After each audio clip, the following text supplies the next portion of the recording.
À quoi sert la mise en tableau d'un texte? La mise en tableau est un exercice qui aide les personnes qui s'intéressent au développement de leur langue à mieux comprendre ses éléments grammaticaux et ses structures naturelles. Ceci est important, surtout pour ceux qui veulent traduire des textes de langues étrangères.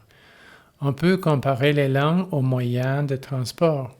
Certains moyens de transport fonctionnent mieux par terre, d'autres dans l'air et d'autres dans l'eau. Chacun est créé pour bien fonctionner dans son contexte. Par exemple, la voiture est conçue pour fonctionner sur terre ferme.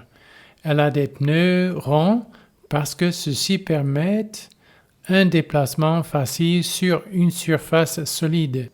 En plus, les pneus d'une voiture sont fabriqués en caoutchouc pour augmenter la traction et réduire le choc subi lors de la conduite sur des routes accidentées.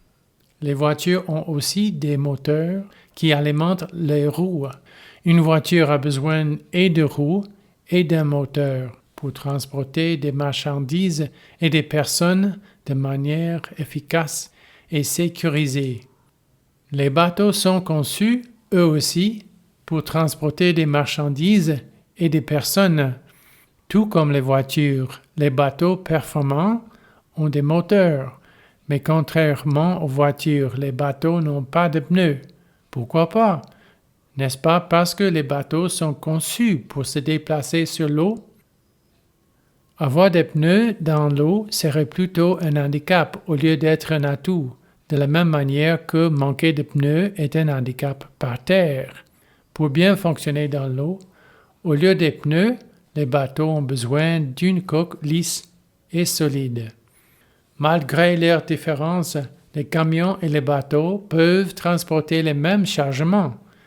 Mais pour faire ceci avec succès, une même cargaison doit souvent être distribuée différemment dans un bateau que dans un camion.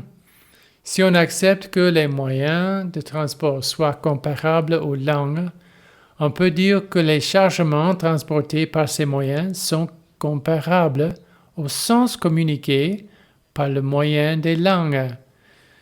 Tout comme les camions et les bateaux peuvent, tous les deux, transporter la même cargaison, toutes les langues peuvent communiquer les mêmes idées.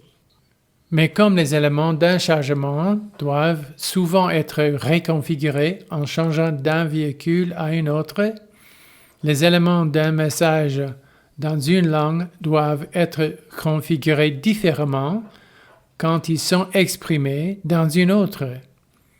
Tout comme les moyens de transport, les langues sont bien adaptées à leur contexte. Certains éléments des langues peuvent se ressembler, tout comme les moteurs des voitures ressemblent aux moteurs des bateaux. D'autres éléments des langues peuvent être présents dans une langue, mais manquent dans une autre, tout comme avoir des pneus est nécessaire au bon fonctionnement d'une voiture, mais gênant pour un bateau. Dans des véhicules, tous les éléments fonctionnent ensemble et contribuent à l'accomplissement de la tâche visée. Certains éléments sont évidents, mais d'autres sont petits ou cachés. Malgré leur taille ou leur position, tous ces éléments sont nécessaires pour le fonctionnement de la machine. Pour comprendre la contribution de tout élément, il est souvent nécessaire de démonter les pièces d'un véhicule pour bien analyser l'ensemble. Faire la mise en tableau d'un texte est comme démonter les pièces d'un véhicule au même temps qu'étudier la distribution du chargement dans ce véhicule. C'est un moyen d'identifier et discerner l'apport de chaque élément d'une langue au fonctionnement de l'ensemble. C'est un exercice qui prend du temps et qui peut sembler au commencement un peu complexe, mais qui, en fin de compte, vous aidera à créer des traductions claires, naturelles et exactes.